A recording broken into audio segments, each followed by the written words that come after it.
2018 წლის ბიუჯეტი იზრდება, სამინისტროების ნაწილს დაფინანსება უმცირდება. მთავარი ფინანსური დოკუმენტის პროექტი უკვე პარლამენტშია. თქვენს პაპირებაში და პროგრამაში არ ყოფილა ის, რომ საქართველოს ჩაიპლობოდა ვალებში და 60 მილიონი არის ეკონომიკის თანხმდათვალისწინებული, რაც ვალების დაფარვას მოხმარდება. თბილისის საკრებულოში დაწყებული პროტესტის გაგრძელება დაპირისპირება მერიასთან და რამდენიმე დაკავებული. ეს არის თბილისის გული, თბილისის ისტორიული ნაწილი და არავის არ გავატანთ. ჩვენ ვიხილავთ პროექტს, რომელიც ჩვენს დედაქალაქს ახდენს, უფრო მიუზიდოს და მათ სალაპარაკო აღარაფერი ექნება. ბულინგის გამო დატოვებული სკოლა დაცულია თუ არა მოზარდის სასწავლო დაწესებულებებში ფსიქოლოგიური ძალადობისგან. 50 დაღუპული 400-ზე მეტი დაშავებული ლას-ვეგასში მიმდინარე კონცერტის შემზარავი ტრაგედიის ადგილად იქცა. კონტრაქციები ესპანეთში და ოფიციალური მადრიდის მუხარა კატალონიის ეგრეთ წოდებული რეფერენდუმის შედეგები რამდენიმე წუთში.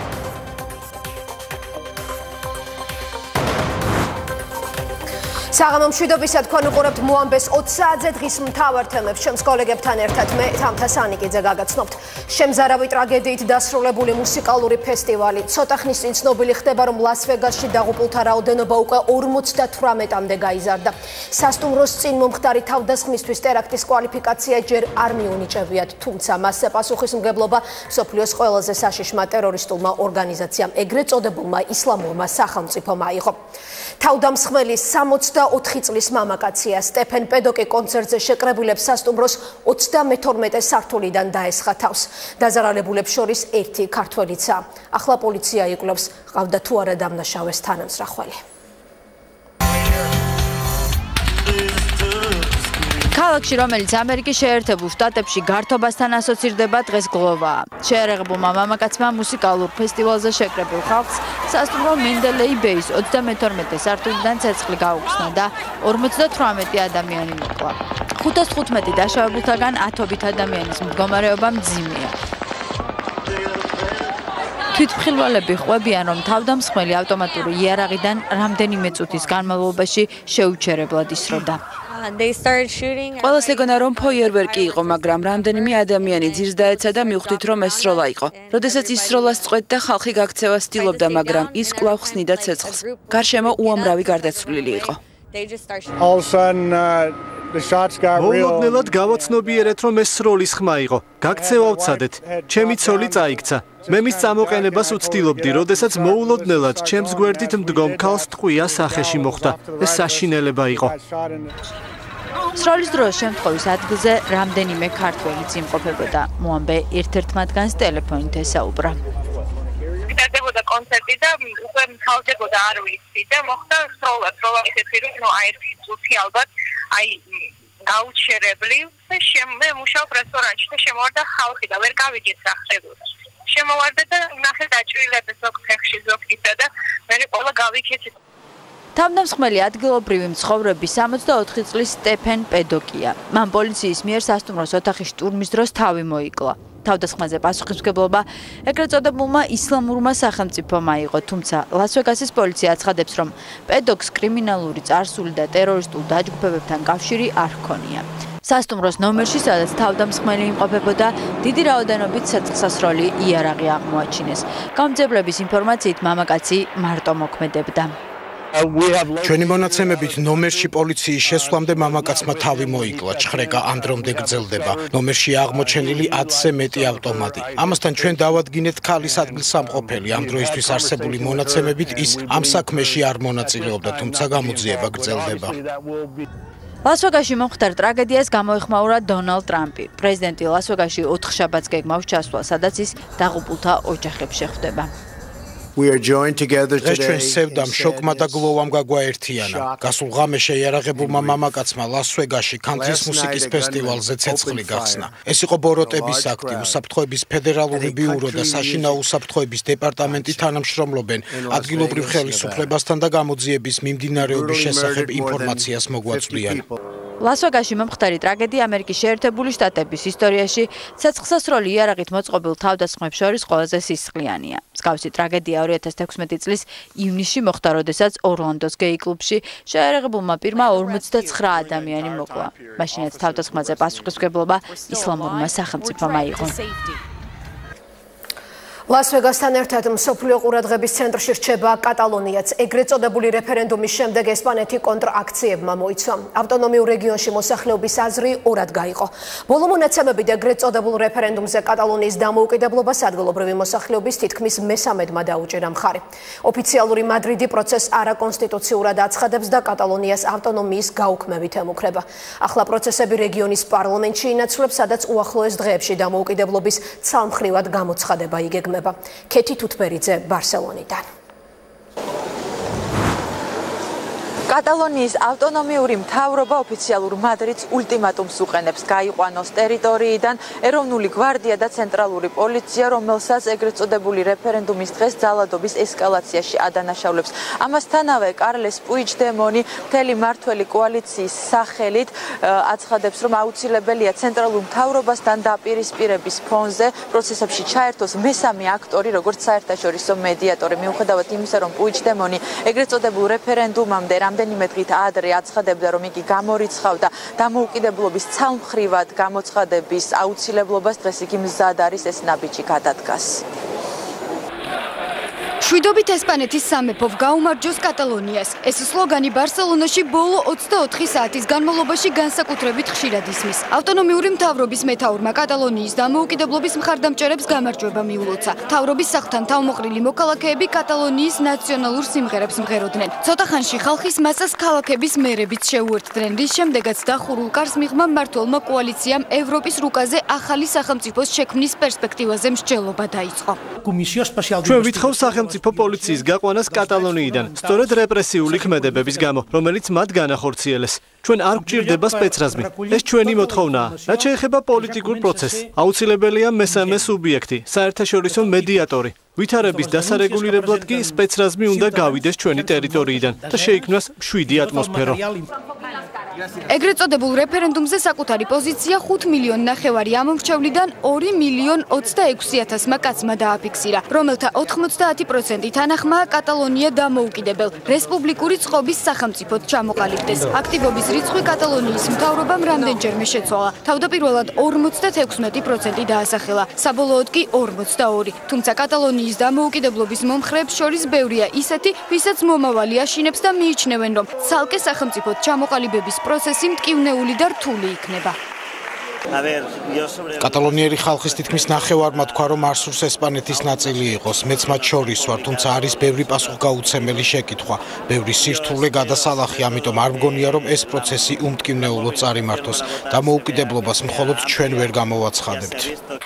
კარლეს პუიჯდემონის მთავრობა ევროკავშირისადმი კრიტიკული დამოკიდებულების მიუხედავად ბრიუსელს მხარდაჭერისკენ მოუწოდებს. ევროკავშირი ესპანეთის შიდა პოლიტიკურ საქმეებში ჩარევას არ გეგმავს, თუმცა მყარ პოზიციას გამოხატავს. ბრიუსელში რეფერენდუმის შედეგებს არ აღიარებენ. მეორეს მხრივ კი მარიანო რახოის მთავრობას გუშინ საარჩევნო უბნებზე პოლიციასა და ამომრჩევლებს შორის მომხდარი შეტაკებების გამო აკრიტიკებენ.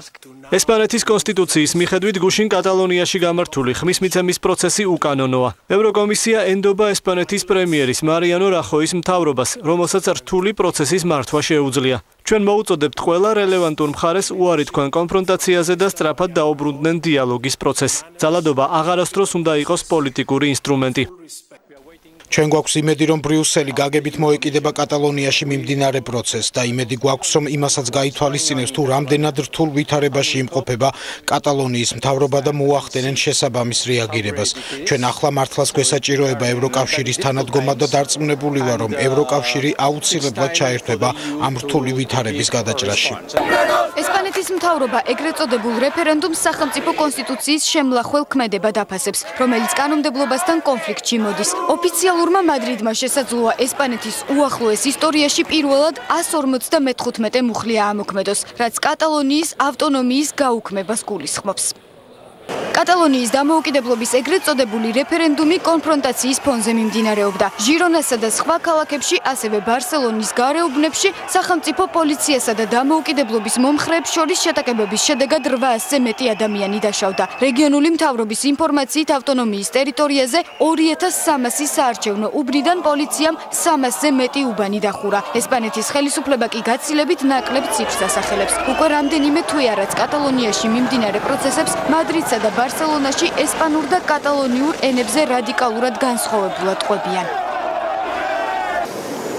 კატალონიის დამოუკიდებლობის ეგრეთ წოდებული რეფერენდუმი ბოლო რამდენიმე წლის განმავლობაში უკვე მეორედ იმართება, თუმცა 2014 წლის შემოდგომაზე, როდესაც რეგიონული მთავრობის მეთაური იყო არტურ მასი, არ დამდგარა დღის წესრიგში დამოუკიდებლობის ცალმხრივად გამოცხადების საკითხი. მაყურებელს შევახსენებ მთავარ არგუმენტს, რომელსაც ხშირად იყენებს ოფიციალური მადრიდი, ესპანეთის კანონმდებლობით არ აქვს ცალკეულ ავტონომიას იმის უფლება, რომ ჩაატაროს ამ ტიპის საყოველთაო გამოკითხვა. სწორედ ამიტომ სამი მსხვილი ფრაქციის ლიდერები პრემიერ-მინისტრ მარიანო რახოის მოუწოდებენ, რომ აამოქმედოს 155 მუხლი და დროებით შეუჩეროს ავტონომია კატალონიას.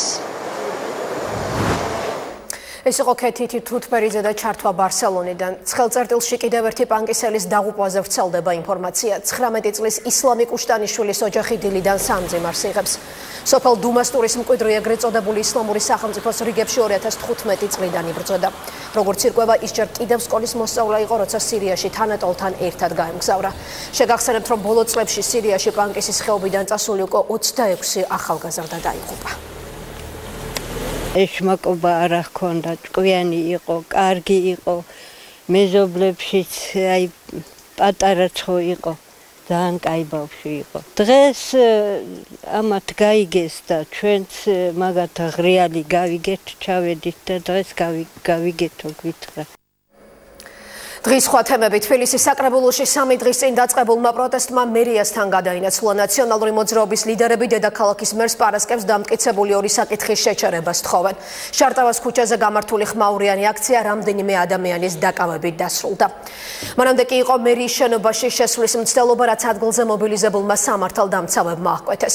ოპოზიციურ პარტიებთან ერთად ორი ტერიტორიისთვის ზონალური სტატუსის შეცვლას აპროტესტებს თბილისის საკრებულოს დამოუკიდებელი კანდიდატის თვითმმართველობის არჩევნებამდე 3 კვირით ადრე ალე კოელისაშვილმა საკრებულო დატოვა.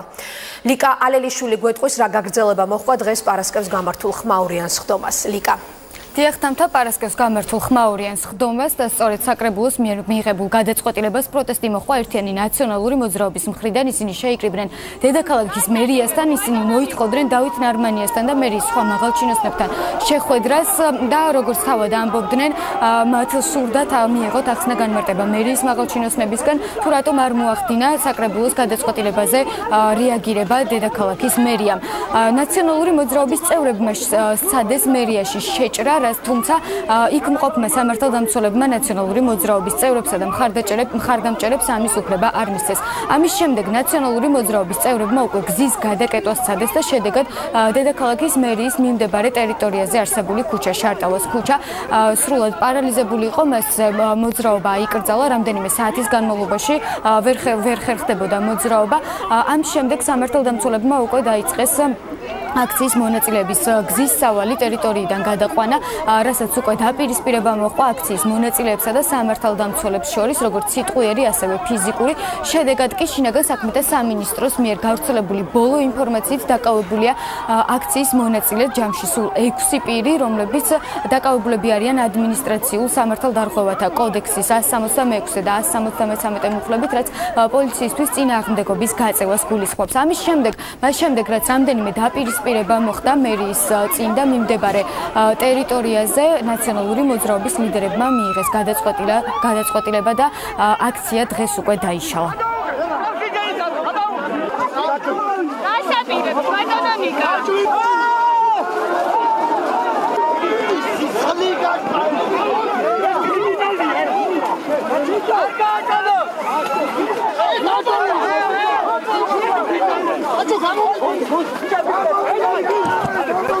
ეს არის თბილისის გული, თბილისის ისტორიული ნაწილი და არავის არ გავატანთ, არც ერთლარად და არც 1000ლარად ამ ტერიტორიას. ეს არის თბილისის ტერიტორიები და ეს უნდა ეკუთვნოდეს ჩვენს დანაქალაქებს და ასე იქნება ეს. მიწების გასხვისებასთან დაკავშირებით დედაქალაქის საკრებულოს მიერ მიღებულ ორ გადაწყვეტილებას აპროტესტებენ სხვა ოპოზიციური პარტიებიც, როგორც ისინი ამბობენ, საკრებულოს არ უნდა მიეღო ეს გადაწყვეტილება და ისინი მხარს არ დაუჭერენ ამ პროექტებს. დღესვე სწორედ ეს გადაწყვეტილება საკრებულოს მიერ მიღებული ეს გადაწყვეტილება გახდა იმის მიზეზი, რომ დამოუკიდებელმა კანდიდატმა ალეკო ელისაშვილმა საკრებულო დატოვა. მე მიმაჩნია, რომ 29 სექტემბერს აქ ამ შენობაში მომხდარი მოვლენების შემდეგ უბრალოდ შეუძლებელია აქ სამსახურში სიარულის ხდომებში მონაწილეობა ან კომისიის მუშაობაში მონაწილეობა ვინაიდან ეს არის უბრალოდ შეურაცხყოფელი. თაბორის მთა ეს არის დღეს საზოგადოებრივი სივრცე, სადაც ნებისმიერ ადამიანს შეუძლია არანაირი ღობე იქ არ უნდა იყოს, შეუძლია შევიდეს ისეინოს იქ არის მწვანე და დღეს ხელისუფლებამ თქვა, რომ იქ შეიძლება მოხდეს მშენებლობები. ეს არის სწორედ არაპროფესიონალური მიდგომა და ის, რასაც აქვს ადგილი დღეს. ხელისუფლება, თვითმმართველობა არ არის დამოუკიდებელი და საერთოდ არ არის დაინტერესებული იმით, რომ პროექტებს, რომელსაც ის ამტკიცებს, კონდეს შესწავლილი სრულფასოვნად. დღესვე როგორც ნაციონალური მოძრაობის აქციას, ასევე ოპოზიციის პროტესტს გამოეხმაურნენ მართულ გუნდში, როგორც ქართულ ოცნებაში აცხადებენ, ისინი ეს პროექტები, რომლებიც ამ ტერიტორიებზე უნდა განთავსდეს, არის მნიშვნელოვანი სახელმწიფოსთვის. შესაბამისი კომენტარები გააკეთეს მართულ გუნდში.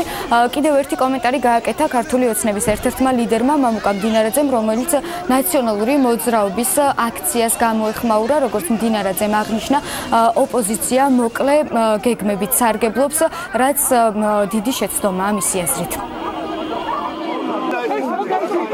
თაბორის შემთხვევაში უნდა განხორციელდეს წყალსაცავის სათავე ნაგებობის მშენებლობა იმისთვის, რომ მიმდებარე ტერიტორიის სარწყავი სისტემა მოეწყოს.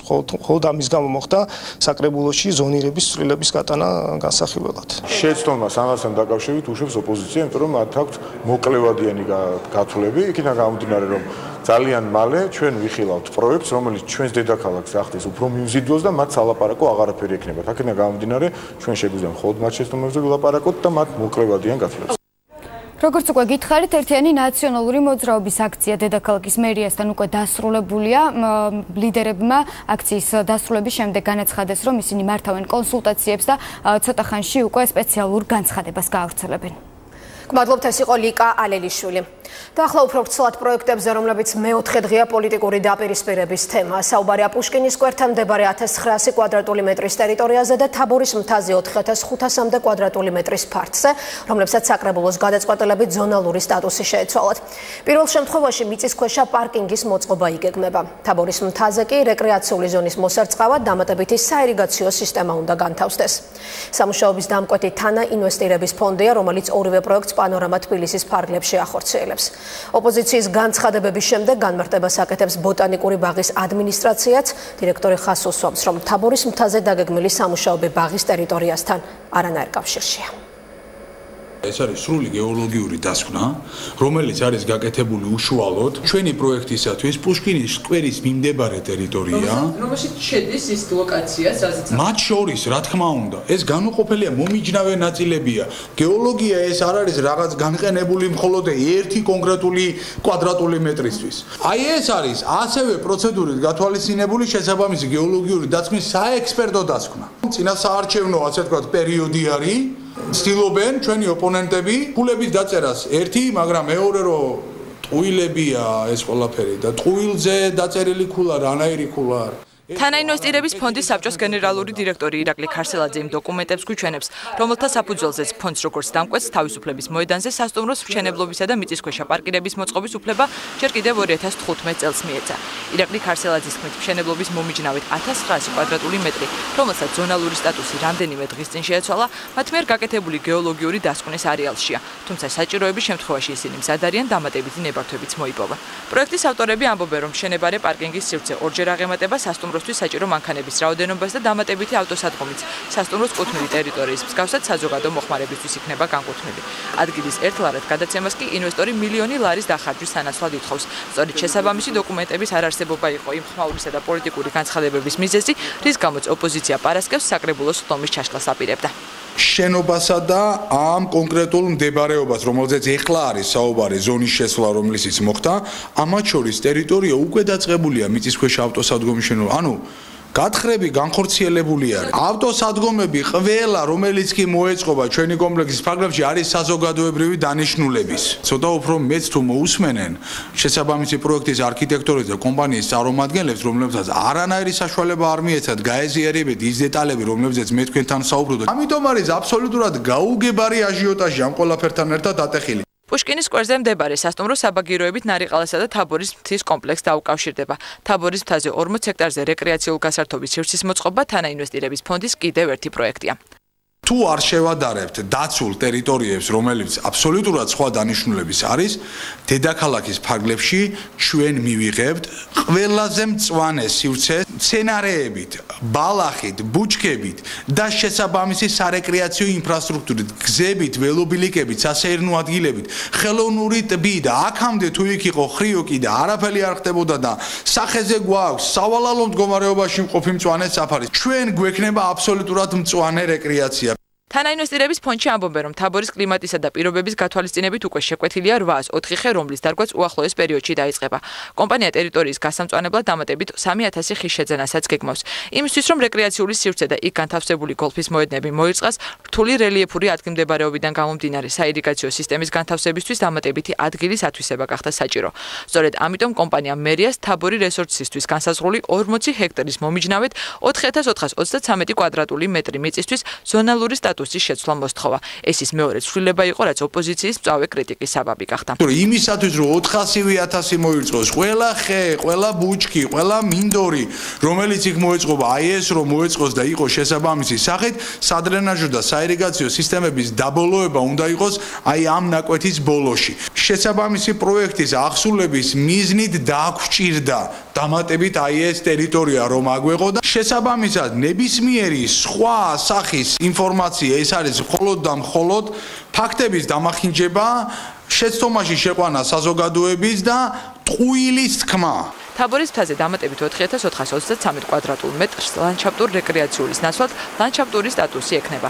თანაინვესტირების ფონდის გარდა თბილისის მერობის ოპოზიციონერი კანდიდატების ბრალდებას, რომლის თანახმადაც სტატუს შეცვლილი ტერიტორია ბოტანიკურ ბაღს ეკუთვნის, დღეს ბოტანიკური ბაღის ადმინისტრაციამაც უპასუხა. განცხადებები იმის შესახებ, რომ თაბორი რეზიდენსმა ბოტანიკური ბაღისგან მოითხოვა 1 ჰექტარი მიწის გადაცემა, არ შეესაბამება სიმართლეს, გამომდინარე იქიდან, რომ აღნიშნული ტერიტორია არ არის ბოტანიკური ბაღის საკუთრება და იგი მხოლოდ გარკვეულწილად ესაზღვრება მას. თაბორის პროექტი, რომლის მოცულობა 40 მილიონი დოლარია, 2018 წელს უნდა დასრულდეს. იმავე წელს იგეგმება თავისუფლების მოედანზე პუშკინის სკვერის მიმდებარედ სასტუმროს კომპლექსისა და მიწისქვეშა ავტოსადგომის მშენებლობის დასრულებაც. მომავალი წლის ბიუჯეტი შესაძლოა თითქმის 1 მილიარდით გაიზარდოს. ქვეყნის მთავარი ფინანსური დოკუმენტის პროექტი მზად არის და პარლამენტისგან მხარდაჭერას ელვის. თუმცა ბიუჯეტის პირველად ვარიანტში გაწერილი პრიორიტეტები და ციფრები უკვე დავისაგანია. პროექტის მიხედვით რამდენიმე სამინისტროს დაფინანსება გაიზრდება, ზოგიერთი უწყების ბიუჯეტი კი პირიქით შემცირდება. დოკუმენტის პირველადი ვერსიით გაზრდილი ხარჯების ნახევარზე მეტი ინფრასტრუქტურას უნდა მოხმარდეს. გზების მშენებლობა ეს მთავრობისთვის 2018 წელს მთავარი ამოცანაა. ინფრასტრუქტურის სამინისტროს დაფინანსება 572 მილიონი ლარით იმატებს და თითქმის 2 მილიარდი იქნება. გაგრძელდება ავტობანის მშენებლობა შიდა ქართლსა და იმერეთში. დაფინანსდება ბათუმისა და ქობულეთის შემოვლითი გზები. ამის გარდა 2018 წელს რიკოთის მონაკვეთის მშენებლობა იწყება. დონორებისგან ამისთვის სახელმწიფო დაახლოებით 250 მილიონ ლარს მიიღებს. ინფრასტრუქტურის სამინისტროს გარდა იზრდება ჯანდაცვის, განათლებისა და სპორტის სამინისტროების ბიუჯეტი. 20 მილიონი ლარით მეტს მიიღებს შინაგან საქმეთა სამინისტრო.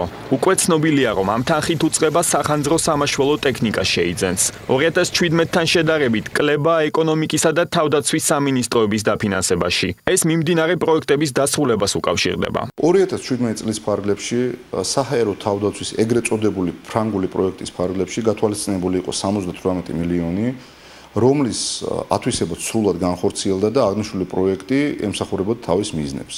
2018 წლის ფარგლებში აღნიშნული პროექტი სრულდება, აქედან გამომდინარე გათვალისწინებული არის მცირედი თანხა 22 მილიონი. 2018 წელს არ მოიმატებს პენსია. ეს ერთ-ერთი მიზეზი არის, გამოც დოკუმენტი ოპოზიციას არ მოსწონს. მათი კიდევ ერთი შენიშვნა გაზრდილ საგარეო ვალს უკავშირდება. უნდა შეჩერდეს ვალებით ცხოვრება. 2 მილიარდით იზრდება ქვეყნის საგარეო და საშინაო ვალი. არ მოიძებნა არც ერთი თეთრი პენსიონერებისათვის. უკვე მეორე წელია პენსია არ იზრდება. მასწავლებლებისათვის ამ ბიუჯეტში არ არის გათვალისწინებული მომდევნო წელს პენსიების ზრდა. არ არის გათვალისწინებული ის გაჭირვება და გაჭირვებული მოსახლეობის დახმარება, რომელიც დღეს არსებობს საქართველოში. ამ ბიუჯეტში, როგორც ჩანს, მთავრობა არ აპირებს, რომ შეიმციროს ადმინისტრაციული ხარჯები, მიუხედავად ჩვენი მრავალგზის მოწოდებისა. მართლ გუნდში კი ამბობენ, რომ ვალის მატება ეკონომიკის განვითარებისთვის აუცილებელია. ვალის მოცულობა კი საქართველოში საკმაოდ დაბალია. ეს თანხა ხმარდება ძირითადად ინფრასტრუქტურული პროექტების დაფინანსებას. ეს ის პროექტებია, რომელიც დაგეგმილი იყო ჯერ კიდევ 2016 წელს. ეს ის პროექტებია, რომელიც ჭირდება ამ ქვეყნის განვითარებას, ახალი სამუშაო ადგილების შექმნას, ქვეყნისთვის ძირითადი ეკონომიკური ფუნქციას, როგორც დერეფნის, შუა აზიის, შავ ზღვასთან და ევროპასთან დამაკავშირებელი დერეფნის, აი ამ თვალსაზრისით არის ამ პროექტების დასრულების შემდეგ ბუნებრივია ვალის შემცირებაც მოხდება. 2018 წელს მთლიანი შიდა პროდუქტი მთავრობის შეფასებით 4.5%-ით მოიმატებს. 2021 წლისთვის კი ზრდის მაჩვენებელი 6%-ს მიაღწევს. მთავრობა 600 მილიონით მეტის მიღებას დღგ-ს მეშვეობით გეგმავს. იზრდება საშემოსავლო გადასახადის კუთხით მისაღები თანხებიც. მოგების იმპორტისა და აქციზის გადასახადებიდან კი ბიუჯეტის შემოსავლები იკლებს. ფინანსთა სამინისტროში მწვეველთა რაოდენობის შემცირებას ვარაუდობენ. დაახლოებით 20%-ით არის შემცირებული მოწევის რაოდენობა საქართველოში, რაც მნიშვნელოვანია და დადებითი ეფექტი მოყვება საბოლოო ჯამში ამას. გარდა ამისა, მომდევნო წელს ჩვენ მაინც ფილას უყურებთ, გამომდინარე იქიდან, რომ დამატებით რეგულაციების შემოდის თამბაქოსთან მიმართებაში, მათ შორის შეფუთვის კუთხით. 2018 წლის სახელმწიფო ბიუჯეტის პროექტი უკვე პარლამენტშია. დეპუტატებს დაინტერესების შემთხვევაში 1000-ზე მეტი გვერდის შესწავლა მოუწევთ. დოკუმენტის საბოლოო ვერსია კი პარლამენტმა წლის ბოლომდე უნდა დაამტკიცოს. ბულინგის გამო მე-9 კლასის მოსწავლემ თბილისის ერთ-ერთი სკოლა დატოვა. განათლების სამინისტროს პრევენციული ზომების მიუხედავად უფლებადამცველები და ფსიქოლოგები ამბობენ, რომ სხვადასხვა გარემოების გამო მოსწავლეები თანატოლებისგან დაცვის ობიექტები არც თუ იშვიათად ხდებიან. იმ მოტივით, რომ ხშირ შემთხვევაში მსხვერპლის საკუთარი თავის იდენტიფიცირებას ერიდება, სასწავლო დაწესებულებებში მოზარდებზე ფსიქოლოგიური ძალადობის ოფიციალური სტატისტიკა არ არსებობს. ამას ყველა ფოტო შავ-თეთრი ექნება. რა უშნოა ეს გოგო? მსგავსი შინაარსის კომენტარებს სოციალური ქსელის რამდენიმე გვერდზე მრავლად ნახავთ. აქ მოზარდები თანაკლასელებისა და სკოლელების ფოტოებს ანთავსებენ. შემდეგ იწყება განხილვა და საბოლოოდ დაცინვა შეურაცხყოფაშიც გადადის. ერთ-ერთ ასეთ გვერდზე ფოტოს განთავსება იყო საბოლოო მიზეზი, რის გამოც მე-9 კლასის მოსწავლემ სკოლის შეცვლა გადაწყვიტა. გოგონა ამბობს, რომ კლასელების დაცინვის ობიექტი თითქმის ყოველდღიურად იყო. ჩაცმის სტილი, ინტერესები, ფიზიკური აღნაგობა. ის რაც ხშირ შემთხვევაში კლასელებისაგან მოზარდებს გამოარჩევთ, ბულინგის მიზეზი ხდება. ჩაცმულობაზე დამცინებდნენ ხოლმე რომ უცნაურად მეცვა და ამის გამო ხშირად რაღაც საშინელებას მომეწახებდნენ ხოლმე. მშობლებს თქვა რომ სკოლიდან წავიყვანე, ოღონდ ისე რომ მიზეზი არავის არ გაეგო. ფიზიკური, ფარული, ვერბალური და კიბერბულინგი ეს სკოლებში გავრცელებული ჩაგვრის ყველაზე ხშირი ფორმებია. ბავშვთა საზოგადოებაში ძალადობის მსხვერპლი შეიძლება გახდეს ნებისმიერი მოზარდი, რომელიც შეიძლება სხვებისაგან ფიზიკური თუ ფსიქოლოგიური, ეთნიკური, რელიგიური ან რაიმე სხვა ნიშნით იყოს განსხვავებული. ბულინგის мотиваცია კი სხვადასხვაგვარია. რამდენი მოზარდი განიცდის სკოლებში თანატოლების მხრიდან ბულინგს, ამის დადგენა როგორც ჩანს შეუძლებელია, რადგან ოფიციალური სტატისტიკა საქართველოში არ არსებობს. ამის მიზეზი კი ნაწილობრივ თავად ბულინგის იდენტიფიცირების სირთულეა. ფსიქოლოგები განმარტავენ, რომ ხშირია შემთხვევა, როცა მასწავლებლები ან მშობლები სიტყვიერი ფიზიკური აგრესიის შემცველ ქცევას ბავშვურ სიცოცხლედ მიიჩნევენ და ამაზე ყურადღებას არ ამახვილებენ. საჭიროა აუცილებლად მშობელთან კომუნიკაცია, აუცილებელია ბავშვთან მუშაობა, სკოლის პედაგოგიური პერსონალი უნდა იყოს ჩართული. სკოლებში არსებულ ბულინგზე პარტნიორობა ადამიანის უფლებებისათვის რამდენიმე წელია მუშაობს. ანა არგანაშვილი განმარტავს, რომ ჩაგვრის შემთხვევების შემცირების მიზნით მუშაობა კომპლექსურად უნდა დაიწყოს. კერძოდ პასუხისმგებლობას არასამთავრობო ორგანიზაცია პირველ რიგში მასწავლებლებს აკისრებს, თუმცა უკვე განათლების სამინისტროს პრეროგატივად მიითნევს იმ განმარტებას, თუ რა სახის რეაგირება უნდა მოყვეს პედაგოგების მხრიდან მსგავს შემთხვევებს. ბულინგის აღმოფხვრაზე მუშაობა კომპლექსური თემა, მარტო ტრენინგი ამას არ შველის. სკოლას უნდა ქონდეს შიდა გაწერილი მექანიზმი, ვინ იწყებს განგაშის ატეხვას, ვის უკავშირდება ის, რომელ ფორმას ავსებს, რამდენჯერ ხვდება ბავშვს, რამდენჯერ ხდება სხვა ბავშვებს, იბარებს თუ არა მშობლებს. როგორც განათლების სამინისტროში განმარტავენ, იმ შემთხვევაში თუ მოზარდი ბულინგის მსხვერპლია, მან ამის შესახებ მანდატურს უნდა შეატყობინოს. თავის მხრივ კი მანდატური სკოლის დირექციასთან ერთად სოციალური მომსახურების სააგენტოს მიმართავს. მანდატურის სამსახურში განმარტავენ, რომ სამსახურის ფსიქოლოგიური მომსახურების ცენტრის მხრიდან ბულინგის შესახებ ტრენინგები უკვე მესამე სასწავლო წელია ტარდება. მასში მონაწილეობა 244 პედაგოგმა და 54 სკოლის ფსიქოლოგმა მიიღო. ლევან ზარდალიშვილის თქმით, მასწავლებლებისათვის მუშავდება კრიტიკულ სიტუაციებში მოქმედების გეგმა, რომელიც ბულინგის ნიშნების ამოცნობას მოიცავს და პედაგოგებს პირველად რეაგირებაში დაეხმარება. მანდატურს შეუძლია და აკეთებს იმას, რომ ამას ატყობინებს სკოლის დირექციას და თუ იქ იკვეთება ძალადობის რაღაცა ისეთი ნიშნები აშკარა, მას აუცილებლად ატყობინებს სოციალურ სააგენტოს. მამაში მე ერთვება ხოლმე ძალიან ბევრი ინსტიტუცია. ნაღმდეგობას წევს ხოლმე მშობელი და ამოსო ჩემშულს არაფერი არ გაუკეთებია საიმისო, რომ თქვათ ის მივიდეს ფსიქოლოგიურ ცენტრში. ბულინგს მსოფლიოს სხვადასხვა ქვეყნის სკოლებშიც ებრძვიან. ევროპულ სკოლებში ბულინგის თავიდან ასაცილებლად სპეციალური კამპანიები მოქმედებს. მაგალითად, წელიწადში ერთხელ ეწყობა სოლიდარობის აქცია ბიჭებისათვის, ვისაც ერთხელ ვარდისფერი პერანგისათვის დასცინეს. ამ დღეს სკოლაში ყველა ბიჭი ვარდისფერი ტანსაცმელით მიდის. ეს კამპანია საქართველოს ზოგიერთ კერძო სკოლაშიც დანერგეს. თუმცა უსაფრთხო სკოლის კონცეფცია, რომელიც ბულინგის პრევენციას გულისხმობს, ქვეყანაში ახლა ყალიბდება. არასამთავრობო სექტორი პატიმართა უფლებრივი მდგომარეობის გასაუმჯობესებლად ხელისუფლებას რამდენიმე წინადადებით მიმართავს. უფლებადამცველების ერთ-ერთი მთავარი შენიშვნა წინა ხელისუფლების დროს მსჯავრდებულების მიმართ არაადამიანური მოპყრობის ფაქტების გაჭიანურებულ გამოძიებას ეხება. ფონდ ღია საზოგადოება საქართველოს მიერ დღეს გამოქვეყნებულ ანგარიშში ავტორები დამოუკიდებელი საგამოძიებო ორგანოს შექმნასაც ითხოვენ. დასკვნა მიღწევებზე საუბარსაც მოიცავს. 5-წლიანი მონიტორინგისა და სხვადასხვა კვლევის შეფასების შემდეგ ფონდ ღია საზოგადოება საქართველოს მიერ მომზადებულ 25 გვერდიან დოკუმენტში ვკითხულობთ, რომ 2012 წლამდე ჩადენილი წამებისა და არაადამიანური მოპყრობის შესაძლო ფაქტებზე გამოძიება არაეფექტურია. ორგანიზაცია ამის დასტურად კონკრეტულ ციფრებს ასახელებს. კვლევის ავტორთა მტკიცებით, საგამოძიებო უწყებებს 2014 წლიდან 91 ჯერ მიმართეს. კონკრეტული სამართლებრივი შედეგი კი მხოლოდ 2 შემთხვევაზე დადგა. ხელისუფლებამ დღემდე ვერ შეძლო განახორციელებინა რეფორმა და შეექმნა დამოუკიდებელი საგამოძიებო მექანიზმი, რომელიც უზრუნველყოფდა, რომ წამება და არაადამიანური მოპყრობის შემთხვევები იყოს ეფექტიანად დამოუკიდებლად გამოძიებული და მიუკერძოებლად. სწორედ ეს წარმოადგენს სისტემურ პრობლემას. ეს ძველ საქმეებზეა საუბარი 2012 წლამდე მოხდა დანაშაულებებზე. ერთეული შემთხვევების გარდა უმეტესი ამ საქმეების არ არის გამოძიებული. უფლებადამცველები ფიქრობენ, რომ ბოლო წლებში გატარებული რეფორმები არასაკმარისია, თუმცა საუბრობენ პროგრესზეც. მაგალითად, თუ კი 2012 წლამდე პენიტენციურ დაწესებულებებში 24,000-მდე პატიმარი იყო, დღეს მათი რიცხვი 9,000-ია. ამბობენ, რომ სასჯელო აღსრულების დაწესებულებებში პატიმართა უფლებრივი მდგომარეობა გაუმჯობესდა და წამება და არაადამიანური მოპყრობა სისტემურ პრობლემას აღარ წარმოადგენს. ამ მიმართულებით ხარვეზებს ახლა საპოლიციო სისტემაში ხედავენ. სამწუხაროა ის ფაქტები, რომ პოლიციის სამმართველოებში გადაინაცვლა ერთგვარად არასათანადო მოპყრობის შემთხვევებმა, ჩვენს ორგანიზაციას მათ შორის აქვს წარმოებაში საქმეები. პრეტენზიების საპასუხოდ იურიდიული კომიტეტის თავმჯდომარემ ის რეფორმები გაიხსენა, რაც მისი თქმით ხელისუფლებამ პენიტენციურ დაწესებულებებში გაატარა. პრაქტიკულად შევცვალეთ პატიმრობის შესახებ კოდექსი და შევიტანეთ სრულად ახალი სტანდარტები სტამბოლის კონვენციის ოქმით და ასევე ევროსაბჭოს რეკომენდაციებით.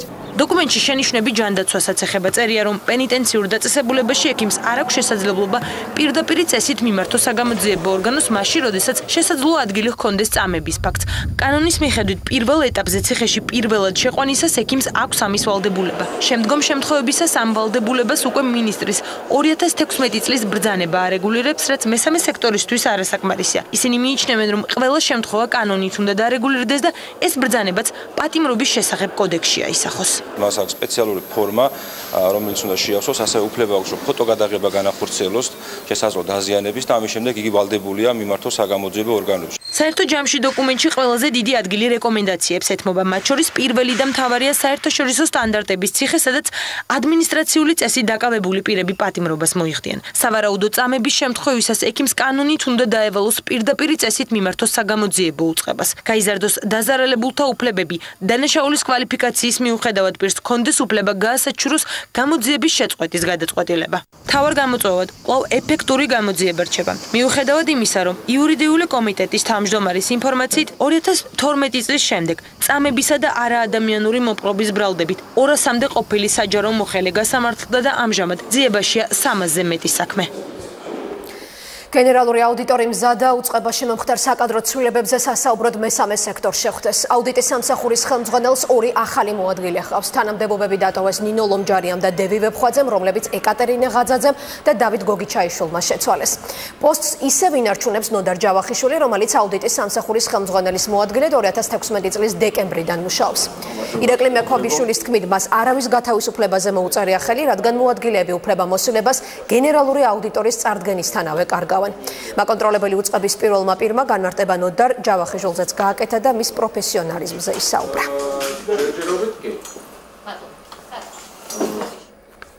ახლა კულტურის სიახლეები ეროვნული გალერეა უნიკალურ ექსპოზიციებს უმასპინძლებს. საგამოფენო სივრცე ორი იტალიელი ხელოვანის ნამუშევრებს დაეთმობა. წარმოდგენილი იქნება ცნობილი მხატვრის კარავაჯოს 40-მდე ნამუშევრის ნატურალური ზომის ციფრული რეპროდუქცია. ასევე გამოიფინება სანდრო ბოტიჩელის ვენერას ორიგინალი, რომელიც 1930 წლიდან ტურინის გალერეა საბაუდას კოლექციის ნაწილია. პროექტი ჩეკინ ჯორჯიას ფარგლებში იტალიის საელჩოს ხელშეწყობით მზადდება. ოპერა ომნია იგივე წარმოუდგენელი გამოფენა, რომელიც ცნობილი იტალიელი მხატვრის კარავაჯოს ტექნოლოგიურ, ისტორიულ და თემატურ შემოქმედებაში გვამოგზაურებს მსოფლიო პროექტის ფარგლებში საქართველოს სტუმრებს. ექსპოზიცია მხატვრის 40-მდე ნამუშევრის რეპროდუქციას აერთიანებს და მისი შემოქმედების თითქმის ყველა ეტაპს მოიცავს. მაღალი რეზოლუციის და ნატურალური ზომის ციფრული რეპროდუქციები ეროვნული გალერეის საგამოფენო სივრცეში გამოიფინება. ქუჩაში შეიძლება დაინტერესებული ყოფილიყო სახით და ის გამختارიყო მესე სურათისთვის მოდელი. ისე როგორც ამ შემთხვევაში ეს არის მკითხავი. სიუჟეტი, როდესაც კარავაჯო გვეხატავს რომში ჩამოსულ პროვინციიდან ახალგაზრდა მაწვდელს, კარგად გამოწყობილს, მას ეთყობა რომ მდიდარია, ამიტომ მეთი ძალიან დაინტერესდა. ბოშა ქალი. კარავაჯოს ნამუშევრები მსოფლიო მუზეუმების საგამოფენო სივრცეების განუყოფელი ნაწილია, რის გამოც მათი ერთად თავმოყრა პრაქტიკულად წარმოუდგენელია. გამოფენის ციფრული რეპროდუქციებით აწყობის იდეაც სწორედ აქედან გაჩნდა. კარავაჯო ამკვიდრებდა სტანდარტებს, რომელმაც შემდგომ ბევრ ცნობილ მხატვარზე მოახდინა გავლენა. ამ სურათის მაგალითზე შეგვიძლია ვნახოთ ასევე ერთ განსხვავებული, რაც შემოიტანა კარავაჯომ იტალიურ მხატვრობაში, რომელიც მანამდე იყო გაცრაციმეტრიული, გაწონასწორებული, სტატიკური და მან შემოიტანა ეს მკვეთრი დიაგონალები, არაჩვეულებრივი დინამიკა და რაც მთავარია, შუქისა და ჩრდილის ასეთი მკვეთრი კონტრასტი. ექსპოზიცია განსხვავებული ტექნოლოგიებით განათებისა და შუქჩრდილების კონტრასტით შექმნილი საგანმანათლებლო პროექტია, რომელიც კარავაჯოს შემოქმედების ერთ სივრცეში თავმოყრას ითვალისწინებს. მხატვარი, რომლის შემოქმედებაც სრულიად უცხო და ხშირად პროვოკაციული სტილის დამკვიდრებასთან ასოცირდება, მსოფლიოს სხვადასხვა ქალაქში 2003 წლიდან მოგზაურობს.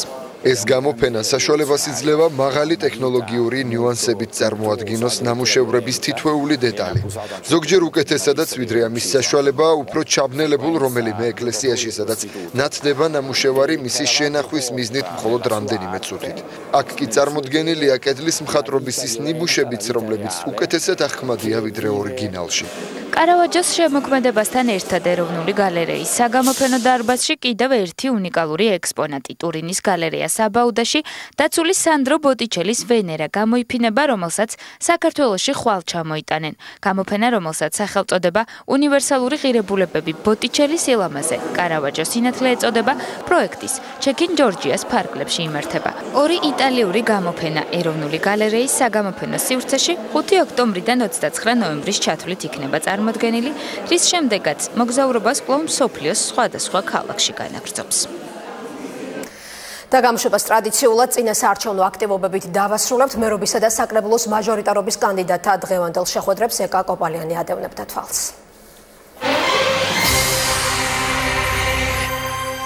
დემოკრატიული მოძრაობა თავისუფალი საქართველოს თბილისის მერობის კანდიდატმა დღეს ურბანული პროგრამა აღმოსავლეთ-დასავლეთის მართვის ინსტიტუტის წარმომადგენლებს გააცნო. კახა კუკავას განცხადებით, არჩევნებში გამარჯვების შემთხვევაში დედაქალაქში ახალი საცხოვრებელი კორპუსების მშენებლობაზე ნებართვების გაცემა შეიზღუდება. საცობებისა და ტრანსპორტის პრობლემა მოგვარდება და გამწვანებას მაქსიმალური ყურადღება დაეთმობა. გამოთავისუფლებული რესურსი მშენებლობებიდან უნდა მოახმარდეს სამ ძირითად პრიორიტეტს. ერთი ეს არის მწვანე საფარი და რეკრეაციული ზონა, მეორე ეს უნდა იყოს ავტომაგისტრალები, მესამე ეს უნდა იყოს ავტოსადგომები. გარდა ამისა, მნიშვნელოვანი არის საზოგადოებრივი ტრანსპორტის განვითარება. ამ სფეროში საზოგადოებრივი, იმიტომ ქვია, რომ ეს არ უნდა იყოს ბიზნესი, მიკროავტობუსები მოკლევადიან პერსპექტივაში უნდა ჩაანაცვლონ ავტობუსებმა.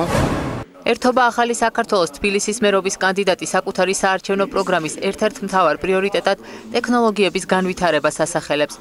გიორგი ვაშაძის თქმით, დედაქალაქში პირველი ბლოკჩეინ ქალაქი უნდა აშენდეს. ამ საკითხთან და სხვა პროექტებთან დაკავშირებით მერობის კანდიდატი დღეს ბლოკჩეინ ტექნოლოგიების განვითარების ასოციაციის წარმომადგენლებს ესაუბრა. თუ ჩვენ გვინდა ეკონომიკის განვითარება, ფინანსური რესურსების მოზიდვა, სამუშაო ადგილების შექმნა, სწორედ ტექნოლოგიებია ის სექტორი, სადაც ჩვენ უნდა ვიყოთ წარმატებულები და სადაც ჩვენ მაქსიმალურად უნდა ვიყენებდეთ განვითარებაში. ჩვენ პროგრამაში ჩვენ გვაქვს პირველი ბლოკჩეინ ქალაქის პროექტი, ჩვენ გვაქვს საზოგადოებრივი მუნიციპალური ტრანსპორტის ICO-ზე გატანის პროექტი. ქართული ოცნება დემოკრატიული საქართველოს ლანჩხუთის მერობის კანდიდატი ალექსანდრე სარიშვილი ნიგზიანის მოსახლეობას შეხვდა და მათ მაჟორიტარი დეპუტატობის კანდიდატი ბესიკ ტაბიძე წარუდგინა. ლანჩხუთის მერობის კანდიდატმა შეკრებილებს ქართული ოცნების გეგმა გააცნო, რომლის თანახმადაც ყველა სოფელში წყლის, ბუნებრივი აირისა და გზის პრობლემა უნდა მოგვარდეს.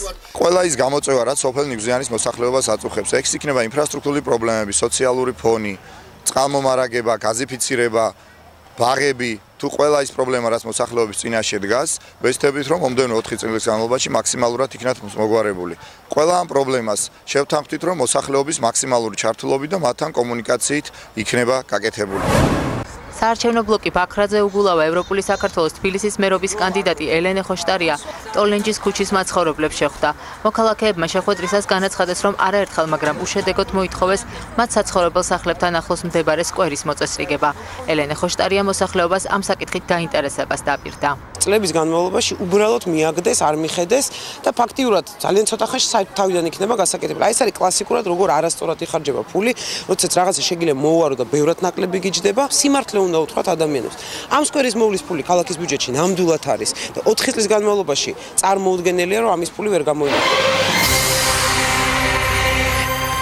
მოამბეს მთავარი გამოშვება ამით დასრულებულია, ხვალამდე გემშვიდობებით.